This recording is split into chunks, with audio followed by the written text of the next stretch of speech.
तो है और क्या योजना है? देखिए, ये परंपरागत बहुत पुरानी नदी है और सिरसागंज के दोनों तरफ, एक तरफ सिरसा नदी और एक तरफ बाबगंगा नदी का प्रवाह होता था। लेकिन समय काल व्यतीत होते होते ये पूरी तरह केवल नाम ही नाम रह गया था, कुछ बचा नहीं था।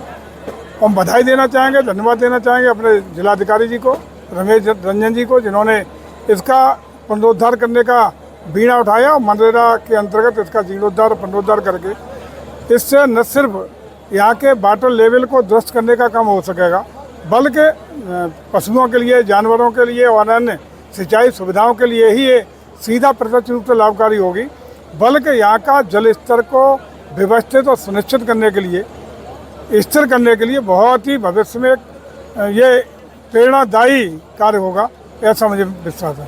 सर, ऑपरेशन सिंदूर अब बंद हो चुका है, बंद नहीं हो गया। हमलावर है। ऑपरेशन सिंदूर जारी है, अभी बंद नहीं है। तीसरे देश की मध्यस्थता हुई है इसमें? किसी कोई मध्यस्थता नहीं, दुश्मन देश गिड़गिड़ाया, उसके डीजीएमओ ने, हमारे डीजीएमओ को पैरों पे गिर के युद्ध विराम का निवेदन किया।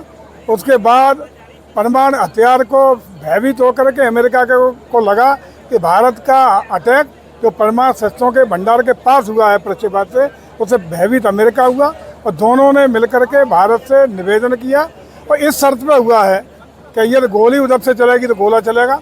जो भी कंडीशन प्रतिबंधित थी वो कंडीशन पूर्व जारी रहेंगी और अगर पाकिस्तान से आगे बात होगी तो कोई तीसरा देश मध्यस्थ नहीं होगा, आमने सामने बात होगी तो केवल पीओके को वापस करने पर बात होगी और कोई बात नहीं होगी। सिरसा नदी और आबगंगा में शासन और प्रशासन के पास पानी आने के लिए क्या एक्शन प्लान है? ये दोनों कनेक्ट है, नहर से कनेक्ट हैं, जो हमारी लोअर गंगा नहर है उससे दोनों कनेक्ट हैं। सामर बाबा तक कनेक्ट आबगंगा हो चुकी है, उससे आगे ये पुनरुद्धारित होकर उससे कनेक्ट हो ही है ऑलरेडी, और वो भी कनेक्टेड है।